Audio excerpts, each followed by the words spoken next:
Assalamualaikum warahmatullahi wabarakatuh. Waalaikumsalam warahmatullahi wabarakatuh. Bismillahirrahmanirrahim. Alhamdulillahi rabbil alamin.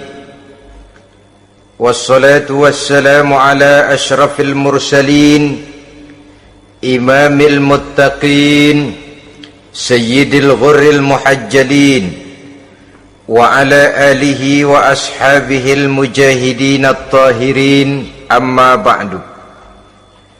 Saudara-saudara kaum muslimin rahimakumullah. Satu hari ketika seorang ulama besar bernama Al-Imam Al-Faqih Abu Lais tengah berjalan-jalan di dekat kota Basrah, berkelumpulah sekelompok orang di dekat beliau. Mereka datang mengajukan satu pertanyaan. Imam, kami ingin bertanya. Di dalam Al-Quran itu Allah Subhanahu wa ta'ala menjelaskan, Ud'uni astajib lakum. Berdoalah kepadaku, aku akan jawab doamu. Mintalah kepadaku, aku kabulkan permintaanmu. Itu dan begitu janji Allah di dalam Al-Quran. Kami, kata orang-orang tadi, sudah lama berdoa kepada Allah. Tapi kenapa sampai sekarang doa kami ini belum dikabulkan? Katanya, ud'uni astajib lakum. Kalau kamu berdoa, aku jawab, aku penuhi, aku kabulkan doamu. Itu janji Allah. Kami sudah lama berdoa pagi, sore, siang, malam. Nyatanya sampai sekarang doa kami belum dikabulkan. Ini bagaimana? Apa ayat Quran salah? Apa Tuhan lagi lempengan nggak denger?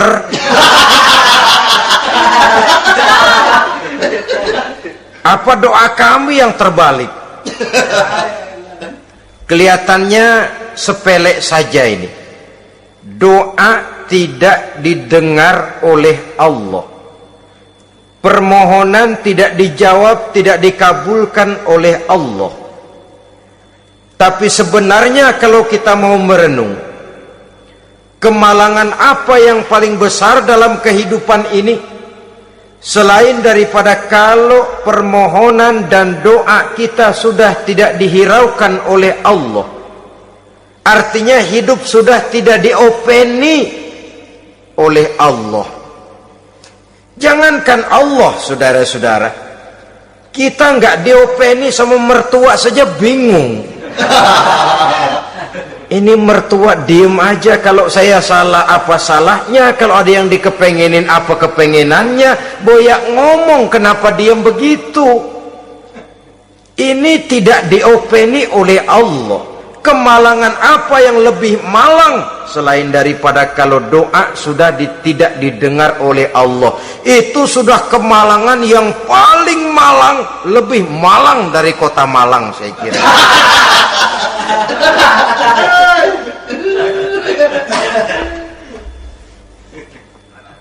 Menghadapi pertanyaan ini, Imam Al-Faqih Abu Lais senyum. Lalu beliau berkata, tuan-tuan, tahu kenapa doa tuan-tuan tidak dijawab, permohonan tidak dikabulkan? Allah sudah tidak memperdulikan tuan-tuan ini. Kami tidak tahu, Imam, maka kami bertanya.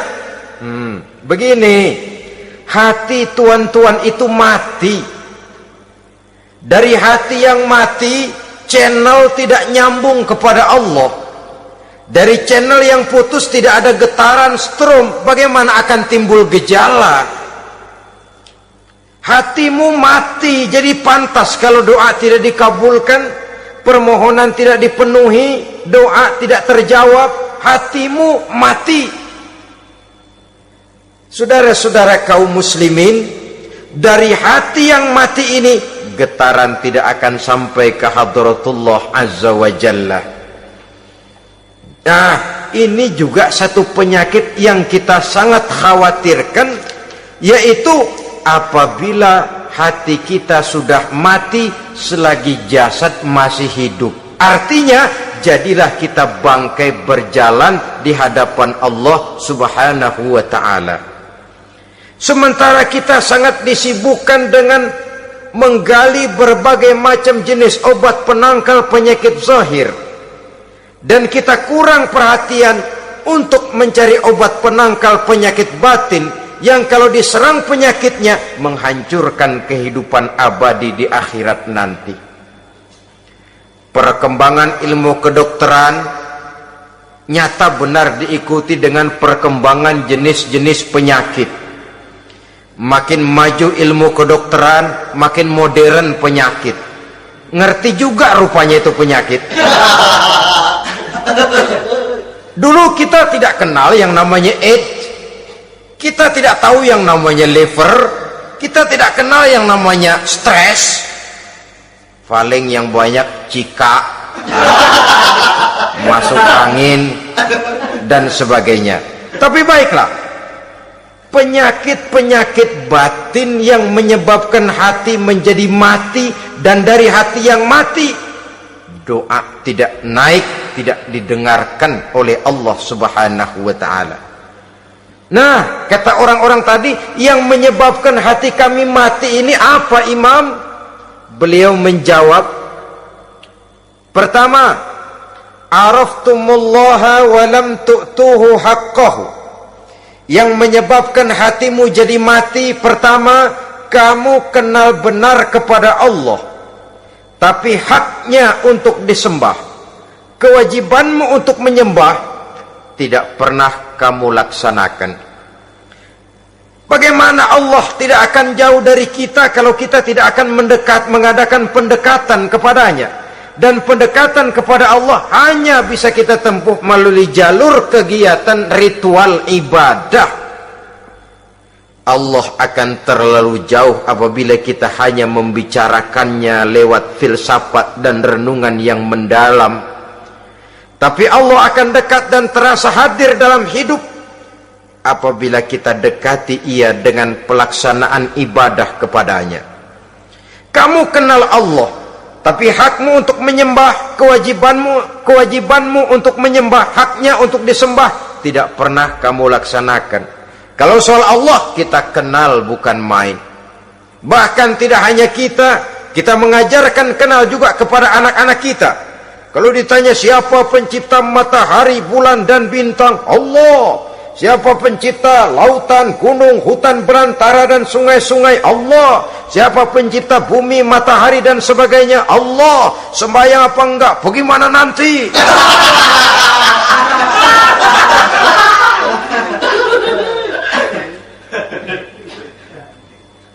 Tanpa pendekatan Allah akan jauh.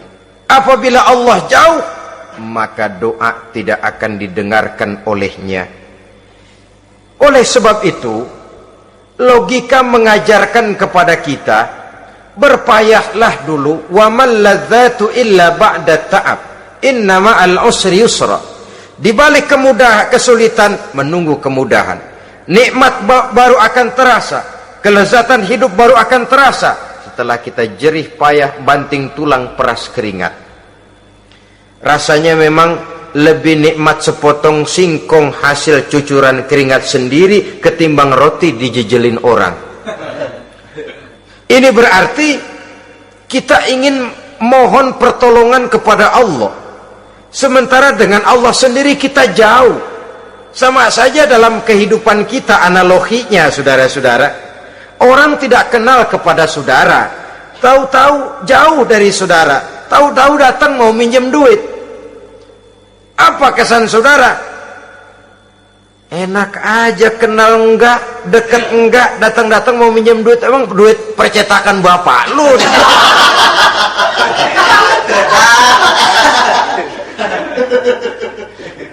Sedangkan yang kita kenal, sedangkan yang kita bertemu tiap hari, Sedangkan yang sering datang ke tempat kita, kalau satu saat dia pinjam duit, toh kita kadang-kadang masih mikir.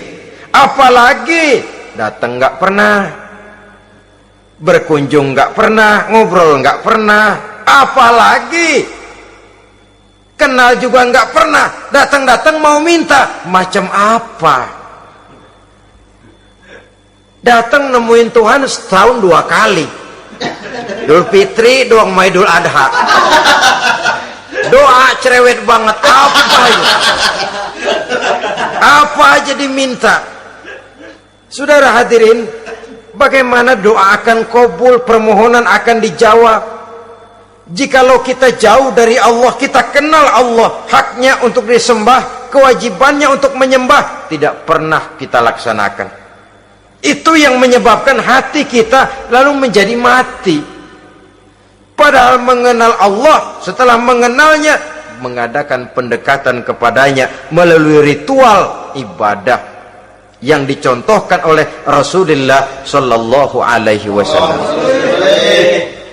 Ini hal pertama yang menyebabkan hati jadi mati. Kamu terlalu kenal Allah tapi tidak pernah menyembah kepadanya. Sama aja orang kerja kagak, habis bulan mau minta gaji. Karena kita jitak kepalanya. Macam apa? Kerja enggak, tahu-tahu datang mau minta gaji. Kerja dulu yang baik, habis bulan baru enggak diminta pun memang sudah ada jatahnya. Ibadah dulu kita kepada Allah. Soal Allah memberikan karunia kepada kita, itu hak Allah. Apabila kita dekat dengannya, ibadah yang kita laksanakan benar, karunia itu akan datang kepada kita. Saudara-saudara, yang kedua yang menyebabkan hati jadi mati, qara'tumul Qur'an walam ta'malu bih. Kamu baca Al-Qur'an tapi ajarannya tidak pernah kamu amalkan. Kamu baca Quran tapi isinya kamu injak-injak. Sehingga ada peringatan dari Rasul Sallallahu Alaihi Wasallam. Beliau bersabda, "Iza azzamat ummatid dunya wa fi riwayatin dinaran wa dirhaman nuzi'at minha haibatul Islam.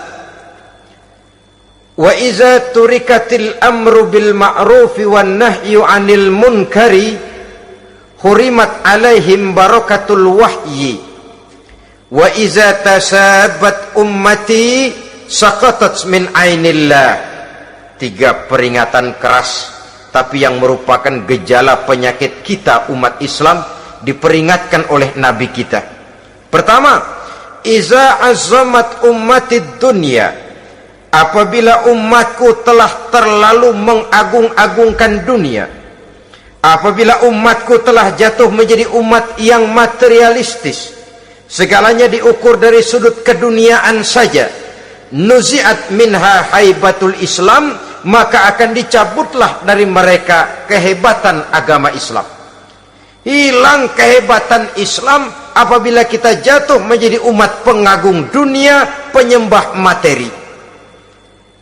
Nilai kita, keberadaan kita tidak dihargai orang lain. Orang memandang kita remeh saja. Orang Islam gak ada apa-apanya, bayar aja, bisa dibeli, bisa diatur, bisa dikerjain, garap saja. Nuzi'at minha haibatul Islam, hilang dari mereka kehebatan Islam ini. Kenapa? Mereka telah mengagungkan dunia dan menjadikannya sebagai tujuan. Padahal dunia cuma alat, materi cuma alat, harta cuma alat. Yang kedua, wa iza turikatil amru bil ma'rufi wan nahyu 'anil munkari hurimat 'alaihim barakatul wahyi. Apabila telah ditinggalkan amar ma'ruf dan nahi munkar, maka hilanglah keberkahan wahyu. Ini yang ada hubungannya dengan masalah kita. Kita baca Quran, kita tidak amalkan isinya. Bagaimana hati tidak jadi mati? Amar ma'ruf dan nahi munkar ditinggalkan orang, hilang keberkahan wahyu. Pada saat itu boleh jadi Quran ada, tapi cuma tinggal tulisan saja. Islam ada, cuma tinggal sekedar nama saja. Diseminarkan, disimposiumkan, dimuktamarkan, tapi tidak dijabarkan dalam kehidupan sehari-hari. Apabila amar ma'ruf dan nahi munkar telah ditinggalkan orang, hilang keberkahan Quran itu. Akibatnya apa? Apabila amar ma'ruf tidak lagi digalakkan orang, nahi munkar tidak dilaksanakan orang, lalu orang menilai sesuatu menurut seleranya sendiri. Mana yang ma'ruf, mana yang munkar, tidak ada lagi patokan utama. Kalau baik kata otaknya, dia kerjakan. Tidak baik menurut otaknya, dia tinggalkan. Agamanya adalah otak, berhalanya adalah akal. Akhirnya umat kehilangan pedoman. Tidak lagi jelas mana batas yang ma'ruf, mana batas yang munkar. Dalam kondisi sedemikian, akhirnya akan terjadi penjungkiran nilai. Paling celaka nantinya, yang ma'ruf malah dianggap munkar, yang munkar malah menjadi ma'ruf. Peringatan ketiga dari Nabi, wa iza tasabat ummati saqatat min ainillah. Apabila umatku sudah saling berbantahan, apabila umatku sudah saling caci memaki, saqatat min ainillah, jatuhlah mereka dalam pandangan Allah Subhanahu wa ta'ala. Hilang wibawa umat yang sudah saling mencaci maki, saling menjatuhkan, saling gasak, gesek, gosok. Justru agama menganjurkan kita ini saling asah, asih, asuh. Kadang yang kita praktekkan, kita ini saling gasak. Yang kedua, saling gesek. Yang ketiga, saling gosok. Gasak, gesek, gosok. Kacau kita ini. Saling gasak, menjegal kawan seiring, menggunting dalam lipatan. Saling gosok, fitnah sana, fitnah sini. Saling gesek, sikut kiri, sikut kanan.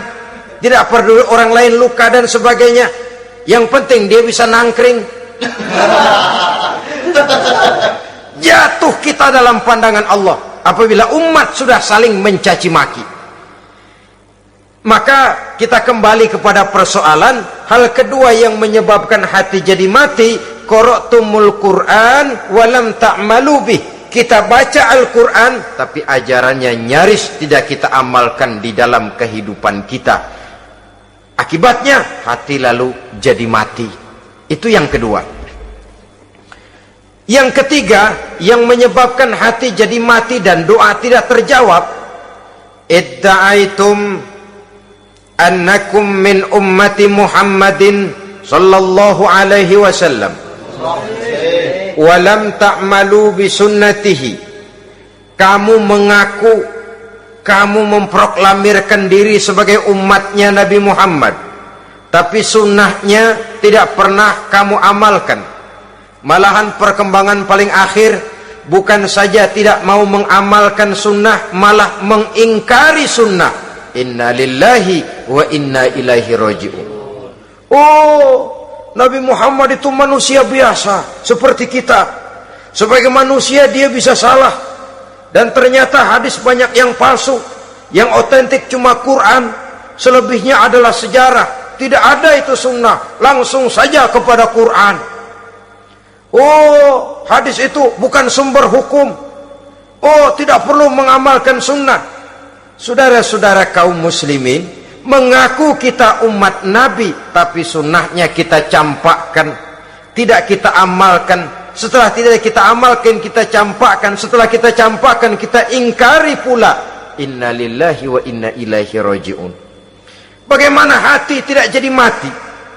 Kalau siang malam kita memproklamirkan diri sebagai umat Nabi Muhammad, sementara sunnahnya kita campakkan, kita abaikan, dan kita ingkari dia, sunnah itu.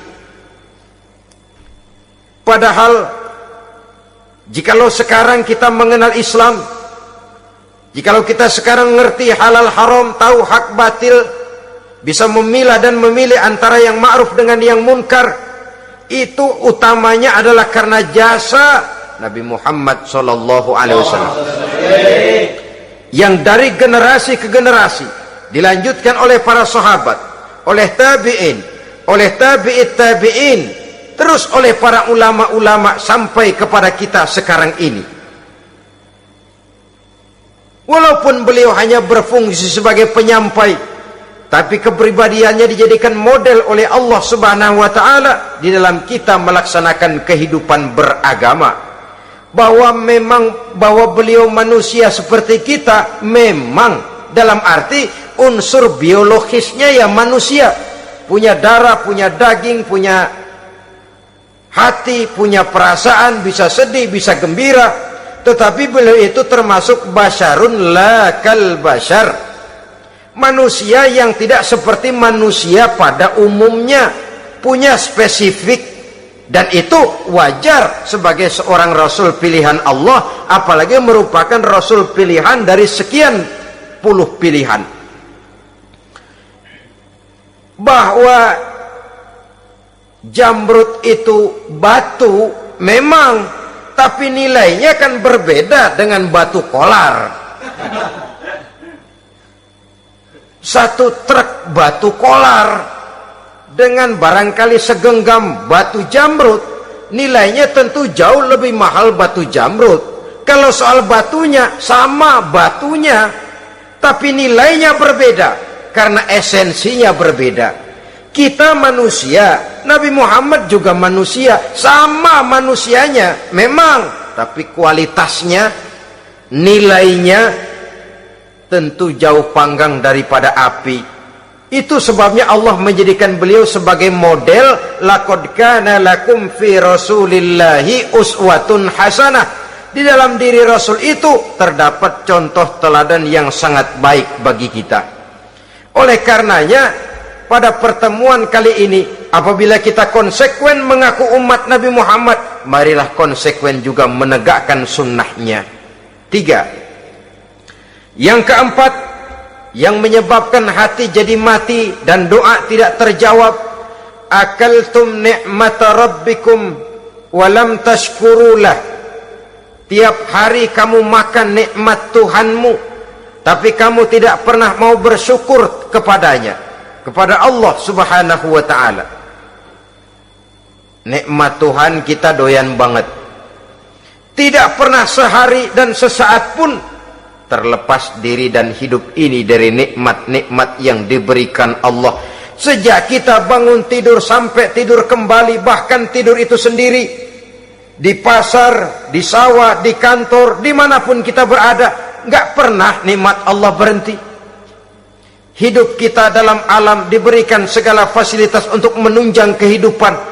Nggak pernah Allah pasang pajak matahari, nggak pernah Allah pasang pajak gas udara. Nikmat-nikmat yang banyak itu tiap hari kita kecap, tiap hari kita nikmati, tapi kita tidak pandai bersyukur. Padahal Allah memberikan peringatan keras dalam hadis qudsinya, man lam yashkur ala na'mai wa lam yasbir ala balai falyakhruj min tahti samai wal yatlub rabban siwaya. Siapa yang tidak mau bersyukur terhadap nikmat yang aku berikan kepadanya dan tidak mau bersabar terhadap ujian yang aku berikan kepadanya, silahkan keluar saja dari kolong langit ini dan cari Tuhan selain aku. Diusir oleh Allah. Kalau orang tidak mau bersyukur terhadap nikmat yang aku berikan dan tidak mau bersabar terhadap ujian yang aku timpakan, keluar dari kolong langitku, keluar, cari Tuhan selain aku. Diusir. Lah yang ngusir Allah. Anak sekarang bilang mau ke Menong.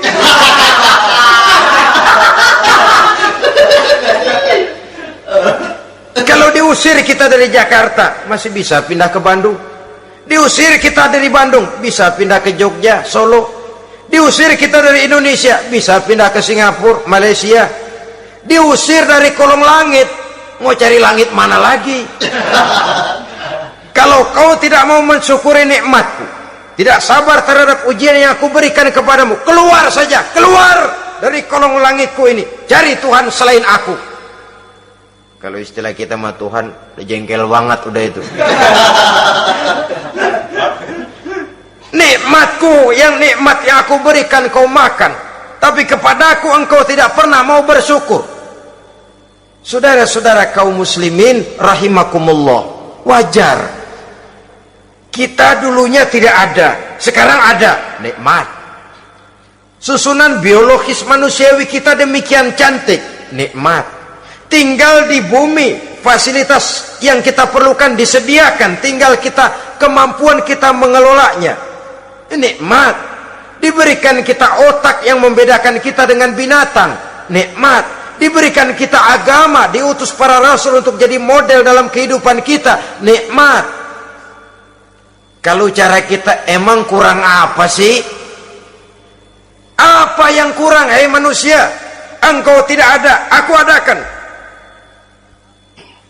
Kalau aku perintahkan kau tinggal di bulan, mungkin kau tidak akan sanggup hidup. Begitu lahir juga kelepek-kelepek habis. Ya nggak ada HO2 toh di bulan, mau ngisap apa? Aku tinggalkan kau, aku perintahkan tinggal di permukaan bumi. Alamnya indah, fasilitas serba menunjang. Nikmati semuanya, semuanya untuk kamu, semuanya. Satu pintaku, syukuri nikmat yang aku berikan kepadamu. Ya bukan cuma syukur dalam ucapan, syukur dalam perbuatan. Banyak nikmat yang diterima, makin banyak dia sujud, makin banyak dia ruku, makin banyak dia mengadakan pendekatan kepada Allah. Syukur dalam artian berupa tindakan dan perbuatan, mempergunakan nikmat sesuai dengan kehendak yang memberikan nikmat itu sendiri kepada kita. Saudara-saudara kaum muslimin rahimakumullah, ini penyakit yang keempat. Kamu makan nikmat Tuhanmu, tapi kamu tidak pernah pandai bersyukur kepadanya, mensyukuri nikmat yang diberikan tadi. Bagaimana hati tidak jadi mati? Kita sibuk mempersolek jasmani, mencari obat penangkal penyakit zahir. Maka yang ramai di zaman sekarang, saudara lihat, salon, fitness, senam, macam-macam jenis. Tidak ada salahnya dan tidak ada jeleknya. Tapi kalau itu sampai melupakan kita kepada memperindah batin, memperbaiki jiwa, artinya bukankah kita perlahan tapi mempersiapkan diri menjadi bangkai berjalan di hadapan Allah. Dengan operasi plastik, yang pesek jadi mancung, yang sipit jadi belok, kulit keriput jadi kencang, pipi terlalu cekung bisa diatur. Saudara-saudara, tapi kalau hati yang rusak, jiwa yang rusak, kemana lagi kita akan berobat kalau bukan kepada agama? Maka hati itu jadi mati apabila kita selalu memakan nikmat Allah dan tidak pandai mensyukuri nikmat itu. Dari hati yang mati tidak akan ada getarannya. Oleh sebab itu doa tidak terjawab. Selanjutnya yang menyebabkan doa tak terjawab dari sebab matinya hati, qultum annal mauta haqqun wa lam tasta'iddu lahu. Kamu berkata, kamu yakin bahwa mati adalah sesuatu yang benar, tapi kamu tidak pernah punya persiapan untuk mati. Padahal menurut logika, orang yang akan bepergian jauh tentu dia harus mempunyai bekal yang cukup. Semakin jauh jarak perjalanan yang akan ditempuhnya, semakin banyak perbekalan yang harus dibawanya. Dahulu, seketika beberapa jamaah dari Yaman akan melaksanakan ibadah haji dengan nekat, mereka berprinsip, pokoknya kan berangkat haji jadi tamunya Allah, nanti Allah yang akan ngelayanin. Mereka nekat, modal badan doang berangkat. Diadukan kepada baginda Rasul, lalu turun peringatan dari Allah, wa tazawwadu fa inna khairaz zadi taqwa. Jangan begitu, bawa bekal, sesungguhnya bekal yang paling baik adalah takwa. bahwa berangkat dengan bekal takwa itu bekal yang paling utama, tapi bekal-bekal yang lain pun jangan diabaikan. Kalau kita akan berangkat untuk tujuan yang baik, bekal yang paling utama memang takwa, tapi tidak berarti harus mengabaikan bekal-bekal yang lain. Begitulah, semakin jauh perjalanan yang akan kita tempuh, semakin banyak bekal yang harus kita hadapi. Kalau saudara mau pergi ke Surabaya, tidak membawa bekal kemudian berani berangkat, rasanya sih saya pikir itu bukan berani, nekat namanya. Sama saja orang belum pernah sembahyang mati, nekat tuh orang, berani amat. Belum berbuat kebaikan barang sedikit pun sudah mati, nekat namanya itu. Sama saja tadi, nggak bawa bekal apa-apa berangkat ke Surabaya, sampai Surabaya belum tentu, sengsara udah jelas. Belum punya bekal yang baik sudah mati, sampai ke surga belum tentu, tapi kebelangsak dan sengsara rasa-rasanya pasti itu. Oleh karena itu, kalau kita yakin mati sesuatu yang benar, sesuatu yang pasti datang menimpa, maka hendaklah kita mempersiapkan bekal. Kemudian idda'aitumun najata minan nar wa ramaitum fiha anfusakum. Kamu memproklamirkan diri ingin selamat dari neraka, tapi kamu lemparkan dirimu ke dalam neraka.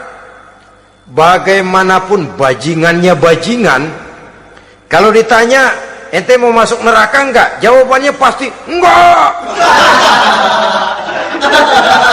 Itu pasti. Perbuatannya sendiri yang melemparkan dirinya ke dalam neraka, membiarkan dirinya berlarut-larut, bertimbun-timbun dalam dosa dan kesalahan, dan tidak akan ada niatan untuk memperbaiki diri. Hanyut di meja judi, habis ditelan minuman keras, fitnah sana fitnah sini, hasud sana hasud sini. Padahal mulutnya ingin selamat dari neraka, perbuatannya malah melemparkan dirinya ke dalam api neraka. Tidak ada orang yang lebih sayang kepada diri kita selain kita sendiri. Dan menyayangi diri itu tidak cuma dengan memandikannya sehari 3 kali, memakaikannya parfum dengan segala macam merek, memakai sabun yang wangi-wangi, minyak yang harum-harum. Lebih daripada itu, jaga dan sayangi diri. Jangan jatuhkan dia ke dalam perbuatan-perbuatan yang bisa menjerumuskan diri itu ke dalam neraka. Kemudian disambung oleh Imam Al-Faqih Abu Lais yang menyebabkan doa tidak terjawab karena hati mati. Idda'aitum dukhulal jannah walam ta'malu laha. Kamu ingin masuk surga, tapi kamu berat mengamalkan perbuatan yang bisa menyampaikan kamu ke surga. Semua kita kalau ditanya mau masuk surga, mau, tapi jarang yang berlomba melakukan perbuatan-perbuatan yang bisa menyampaikan kita ke surga. Kemudian yang terakhir kata Imam Al-Faqih Abu Lais, dafantum mautakum walam ta'tabiru laha. Kamu menguburkan orang yang mati di antara kamu, tapi kamu tidak bisa mengambil iktibar, tidak bisa mengambil pelajaran dari mayit yang jenazah yang kau kuburkan itu. Mestinya kan nguburin orang tuh membuat sadar. Iya, kalau sekarang saya baringkan di liang lahat, menghadap ke arah kiblat, bantalnya tanah, setelah itu ditutup dengan papan, lalu ditimbun dengan tanah. Iya, sekarang giliran dia. Giliran saya, entah besok, lusa, bulan depan, tahun depan, tapi pasti mengubur mayat, mengubur jenazah, tapi tidak bisa mengambil iktibar dari yang dilaksanakannya itu. Ini merupakan penyakit-penyakit batin yang merupakan handicap, yang menimbulkan jarak antara kita dengan Allah Subhanahu wa ta'ala. Pantas kalau itu semua ada pada diri kita, hati jadi mati. Dari hati yang mati, doa tidak akan tembus. kita tidak lagi akan diperdulikan oleh Allah Subhanahu wa taala. Dan itu sekali lagi kemalangan yang terbesar dalam kehidupan kita. Bagaimana jalan keluarnya? Pertama, memperbaiki batin kita, menyelamatkan diri daripada penyakit-penyakit yang bisa mematikan hati seperti yang sudah saya sebutkan tadi. Yang kedua, berdoa dengan adab, sehingga tata cara di dalam kita bermohon kepada Allah Subhanahu wa taala dibicarakan secara khusus oleh Al-Imamul Ghazali dalam kitab Ihya beliau yang disebut adabud doa. Adab di dalam kita melaksanakan doa kepada Allah Subhanahu wa taala. Setelah batin ini bersih dari penyakit-penyakit hati yang bisa menyebabkan hati jadi mati, berdoalah kita kepada Allah. Bagaimana adabnya? Kata Imamul Ghazali rahimahullah, yang pertama, hendaklah ia di dalam berdoa itu memilih waktu yang mulia. Minal awqatis syarifah, kata beliau, memilih waktu-waktu yang punya nilai mulia. Ramadan dalam 1 tahun, Jumat dalam tiap minggu, sepertiga malam yang akhir pada setiap hari, waktu-waktu yang punya nilai mulia. Walaupun misalnya saudara berdoa pada hari Kamis, tidak ada halangannya Allah mau kabulkan.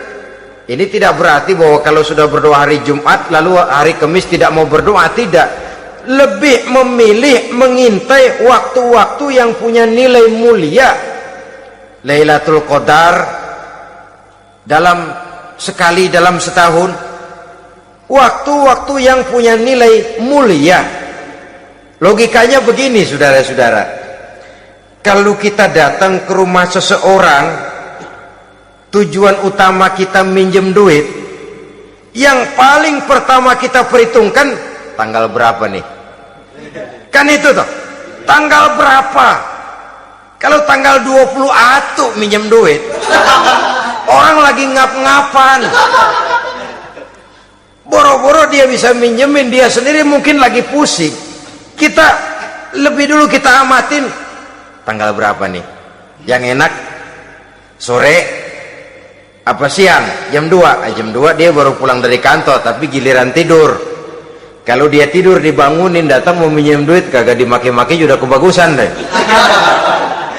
Kan kita lihat waktunya, timingnya, kata orang sekarang, tanggal berapa, sore apa malam, apalagi gulem apa terang bulan, itu semua sudah kita atur sedemikian rupa, memilih waktu. Yang kedua, kata Imamul Ghazali, memilih keadaan yang istimewa. Kalau tadi soal waktu, yang kedua soal keadaan. Ada situasi-situasi di mana doa itu diijabah oleh Allah Subhanahu wa taala. Di antaranya kata Imam Abi Hurairah, inda zahbis sufuf fi sabilillah, pada waktu mengatur barisan perang membela agama, di situ doa kabul. Inda nuzulil ghais, ketika turun gerimis, di situ doa makbul. Inda iqamis shalah, ketika salat mau didirikan, riwayat lain bainal azan wal iqamah, antara azan dan qomat, di situ doa makbul. Itu memilih keadaan-keadaan.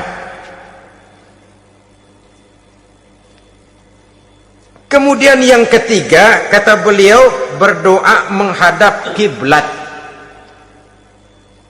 Ya, apa kalau doa madhab mudik Tuhan gak tahu? Tahu. Tuhan gak dengar? Dengar. Cuma lebih etis. Lebih etis kalau kita berdoa menghadap ke arah kiblat. Saudara-saudara kaum muslimin rahimakumullah. Yang keempat, hifdzus saut, menyederhanakan suara. Tidak terlalu keras, juga tidak terdengar orang lain, apalagi kalau doa kita diaminkan oleh orang lain. Tidak usah terlalu keras. Kenapa? Karena Allah yang kita meminta kepadanya bukan zat yang tuli, bukan zat yang buta, bukan zat yang tidak dengar, bahkan dia maha dengar. Juga tidak terlalu seperti orang berbisik-bisik, apalagi kalau doanya doa bersama-sama. Tapi kadang-kadang terdorong oleh husnuzon dari para makmum saja, tidak peduli apa yang dibaca oleh imam, yang kedengaran cuma amin aja gerengan. Amin amin amin amin amin amin.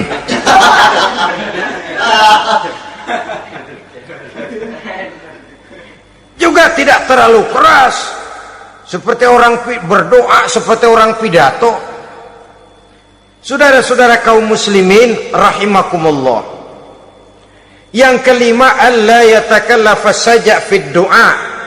Dalam berdoa, kalau istilah kita, jangan nyelongcong. Sajak sujak ini menunjukkan sikap berani kepada Allah. Misalnya ada orang berdoa, ya Allah ampunilah saya kalau engkau mau. Kalau Allah mau. Kasihanilah saya ya Allah kalau engkau mau. Itu doa orang songong. Atau sama saja, ya Allah berilah saya rezeki dikit aja. Emang kenapa pakai begitu?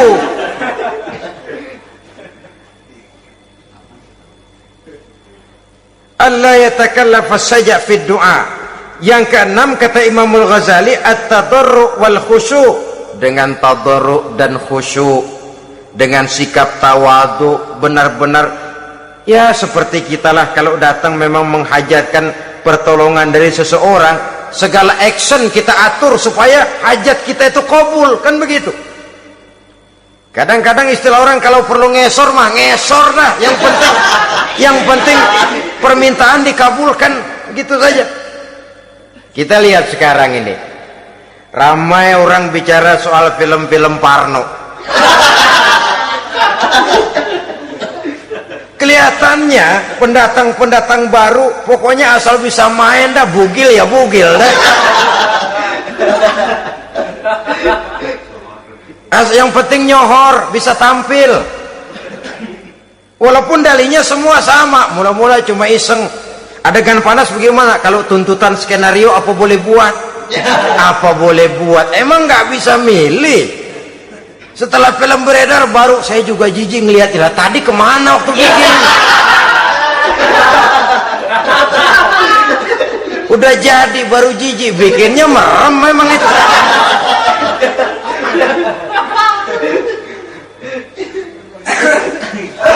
Tapi ada satu analogi, asal bisa main, asal bisa tampil di layar, apa saja jadi taruhan sudah, bugil ya bugil dah, nggak soal dah, pokoknya bisa main, tampil, nyohor, masuk koran.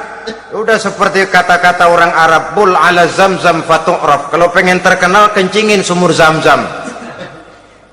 Artinya apa? Bikin yang aneh-aneh, yang orang nggak kerjain, ntar ngetop. Yang ngetop lempengan jeleknya. Sumur Zamzam dikencingin, kan nyohor itu. Sedunia orang kenal. Kenapa? Gila. Saudara-saudara kaum muslimin rahimakumullah, sangat kita sayangkan kalau lalu orang berlomba-lomba dengan cuma modal paha mulus, wajah cantik, dimauin apa saja mau, lalu bisa tampil. Akibatnya yang jadi korban adalah anak-anak kita, disuguhi tontonan-tontonan yang meracuni jiwa mereka. Walaupun akibatnya barangkali ya lain, seperti band orkes dengan film memang akibatnya tidak langsung ya. Kalau band orkes akibatnya langsung, dia bisa berantem di tempat lokasi. Film orang nonton tahu dia di tempat itu, bukan di tempat itu dia praktek, pulang jadi pikiran dia, tadi serem ya, ntar kalau udah kesempatan kita praktek, ntar ngancemnya itu yang gak enak. Tapi yang saya analogkan dengan persoalan kita, tingkah pola artis apapun dilakukan asal bisa main. Nah itu tuh, asal dapat kesempatan acting. Dalihnya ya tuntutan skenario lah, iseng lah, macam-macam lah, tapi yang jelas satu target, saya harus dapat kesempatan main. Untuk sampai ke situ, cara apa saja harus saya tempuh. Tidak peduli harus menginjak-injak norma dan budaya bangsa yang luhur, tidak peduli harus bertentangan dengan kaidah agama, tidak peduli hasilnya meracuni umat masyarakat, terutama generasi muda. Yang penting kan ngetop. Saudara-saudara, baiklah ya, itu soal lain. Tapi soal kita ialah at-tadarru wal khusyu', bermohon kepada Allah dengan tadarru, khusyuk dan tawadhu. Seperti kalau kita mau bermohon kepada seseorang, kita merendahkan diri. Pak, saya memang orang gak mampu, Pak. Utang saya udah selebar kampung, Pak. Anak udah 16 seperempat. Apa saja kita meratap, menghibah, mengeluh, merintih, ujungnya kan yang penting gue minjem duit dapat dah. Apa kayak diomongin, pokoknya pulang bawa duit, itu saja. Itu strategi manusiawi. Kalau ini kita adakan konteks, oh iya, kepada Allah lebih lagi kita tadarru, khusyuk, tawadhu. Doa dengan tawadhu, sebab kita akan bermohon kepada yang serba maha. Menghadap ke arah kiblat, duduk bertafakur dengan khusyuk, tawadhu. Jangan doa sembari tolak pinggang.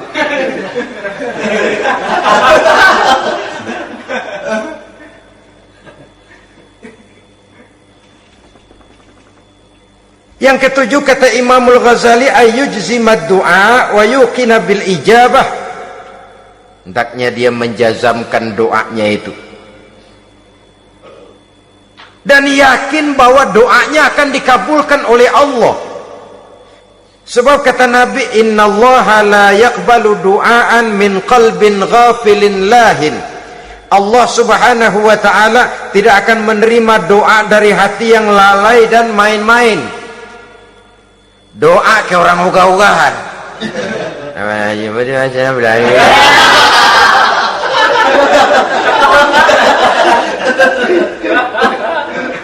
Kali malaikat nyongok dong, lu minta apa lu?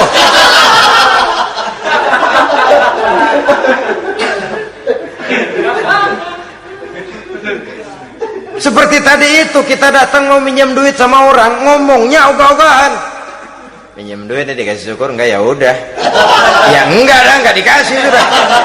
Kenapa? Mintanya begitu, enggak serius dan enggak yakin bahwa doanya akan dikabulkan. Kalau kita sudah punya keyakinan, jangan-jangan doa saya enggak diterima Allah. Enggak. Ana, kata Allah, ana inda zanni abdi bi. Aku sih bagaimana menurut sangka hambaku kepadaku saja. Kalau sangkanya baik, aku baik. Kalau sangkanya doanya dikabulkan, aku kabulkan. So itu doa harus dengan pasti dan harus dengan yakin doa itu akan dikabulkan dan meluruskan harapan, membenarkan cita-cita, meluruskan maksud apabila doa itu dikabulkan oleh Allah Subhanahu wa taala. Saudara-saudara, oleh karenanya jangan doa setengah hati. Jangan berdoa sambil main-main. Apalagi menghadap kiblat dengan dua tangan terangkat sebagaimana dicontohkan oleh Rasulullah sallallahu alaihi wasallam. Bahwa berdoa tanpa mengangkat kedua tangan pun Allah tahu, Allah dengar, tapi kelihatannya kurang serius. Seolah-olah terserah ada Tuhan, mau dikasih ya kasih, enggak ya udah. Seolah-olah kita tidak serius dalam berdoa. Kemudian yang berikutnya, kata Imamul Ghazali, ayyaftatahad du'a bi dzikrillah fala yabda'u bisu'al. Hendaknya dia mulai berdoa itu dengan menyebut nama Allah, berzikir kepada Allah, fala yabda'u bisu'al, jangan langsung memulai dengan permintaan. Ini tata krama etisnya. Sama juga orang kirim surat, salam sejahtera kami haturkan, padahal mah nggak ada itu juga nggak apa-apa. Itu kan maksud mukaddimah saja. Besar harapan kami semoga Bapak dan sekeluarga di sini pun berada dalam keadaan sehat walafiat. Selanjutnya kami telah dengar dari berbagai teman tentang kedermawanan Bapak, tentang bantuan Bapak di berbagai bidang yang menyangkut sosial pendidikan. Sehubungan dengan itu maka kami bermaksud mengajukan permohonan. Baru masuk itu mah 15 kalimat kesonoin, urusan lain. Intinya sehubungan dengan itu kami bermaksud memohon kepada Bapak. Kita mulai. Salam sejahtera kami haturkan, bersama ini pula kami macam-macam lah. Sama juga seperti tadi itu. Kita datang mau minjem duit. Datang karena kita tahu datang habis bulan. Malam terang bulan. Udaranya sejuk. Ngobrol lah kita, dapat teh. Apa kabar Pak? Baik. Aduh Bapak sih untung dah Pak, kayak pemurah lagi. Saya tahu Bapak banyak nyumbang di mana-mana. Di Angon aja tuh orang di Angon.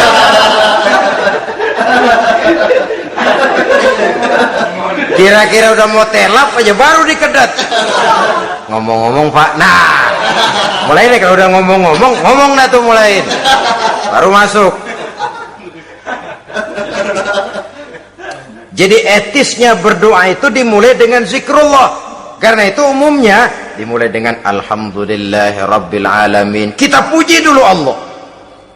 Alhamdulillahi Rabbil Alamin hamdan yuwafi ni'amahu wa yukafi'u mazidah. Kita puji dulu Allah. Seperti orang tadilah. Kita puji dulu kebaikannya. Walaupun pada akhirnya kita minjem duitnya. Ya, sebenarnya Allah nggak perlu dipuji toh. Dipuji atau tidak Allah tetap termulia. Ini etis manusia. Allah tidak berharap untuk dipuji oleh manusia. Allah tidak untung seluruh alam memujinya. Manusia mau memuji atau tidak itu urusan manusia sendiri. Allah tidak minta untuk dipuji. Allah juga tidak gila kepada pujian. Kalau kita memulai doa dengan pujian, etis kita kepada Allah Subhanahu wa ta'ala di dalam kita bermohon kepadanya. Saudara-saudara kaum muslimin rahimakumullah, kemudian menyesuaikan doa dengan kondisi. Ini termasuk syarat batin ya. Taubat waraddul mazalim, kata Imam Ghazali, menolak segala macam kezoliman. Artinya kalau berdoa tuh tahu diri. Kalau gaji kita sebulan 700 atau 800 900 ribu, berdoa minta rezeki 1 juta, itu tahu diri namanya. Kan cuman kurang 100 ribu. Ya, kalau kerja kagak minta gajian 1 juta. Pengen doa dikabulkan, rasanya secara etis nggak tahu diri orang berdoa seperti itu. Orang datang mau minta duit, mau pinjam duit kepada kita, kan kita lihat kira-kira mampu ngembaliin nggak nih orang. Kita lihat, kita evaluasi kemungkinannya. Lalu si yang minjem tentu tahu diri. Kalau memang kekuatannya ngembaliin tidak seperti kekuatannya mulangin, hendaknya dia timbang rasa. Begitu juga kepada kita etisnya kepada Allah Subhanahu wa ta'ala. Tahu diri, menyesuaikan doa dengan keadaan. Kalau tidak ada gap terlalu jauh panggang daripada api, nanti nasibnya bagai si pungguk merindukan bulan. Apabila adab-adab di dalam berdoa ini kita perhatikan, sejak dia dari adab yang zahir sampai kepada adab yang batin, kemudian penyakit-penyakit yang membuat hati itu jadi mati, maka insya Allah doa kita dijabah oleh Allah Subhanahu wa ta'ala. Dalam Al-Baqarah ayat 186 Allah Subhanahu wa ta'ala menjelaskan, wa iza sa'alaka ibadi anni fa inni qarib ujibu da'watad da'i iza da'ani falyastajibu li wal yu'minu bi la'allahum yarshudun. Apabila hambaku bertanya kepadamu Muhammad tentang aku, kata Allah, fa inni qarib, katakan kepadanya aku dekat sekali dengan mereka. Ujibu da'watad da'i iza da'ani, aku akan jawab aku kabulkan permohonan orang-orang yang berdoa kepadaku. Falyastajibuli wal yu'minu bi, maka hendaknya mereka juga menjawab panggilanku atas dasar iman kepadaku. La'allahum yarsyudun, semoga dengan ini mereka kelak mendapat petunjuk. Saudara-saudara, Al-Baqarah 186 ini dengan nyata menjelaskan kepada kita, Allah akan menjawab doa, mengabulkan permohonan apabila kita falyastajibuli wal yu'minu bi, juga menjawab panggilan Allah atas dasar beriman kepadanya. Logikanya tadi itu, araftumullaha wa lam tu'tuhu haqqahu. Kita tidak pernah mau menjawab panggilan Allah sementara kita berharap doa kita dijawab oleh Allah. Apa enggak pincang? Apa enggak berat sebelah? Panggilan Allah kita berat memenuhinya, sementara kita sangat berharap agar permohonan kita, seruan kita dikabulkan oleh Allah. Menjawab panggilan Allah atas dasar beriman kepadanya. Kenapa? Ada orang menjawab panggilan bukan berdasarkan iman, tapi karena target lain. Datang sembahyang Jumat paling dulu, target utamanya pulang juga paling dulu nyabet sendal, nyabet sepatu. Menjawabnya iya, tapi tidak karena iman. Jadi apabila kita rajin menjawab panggilan Allah atas dasar beriman kepadanya, maka seruan, permohonan, doa niscaya dikabulkan olehnya. Ini saja, mudah-mudahan ada manfaatnya. Terima kasih atas segala perhatian, mohon maaf atas segala kekurangan. Usikum wa nafsi bitaqwallah.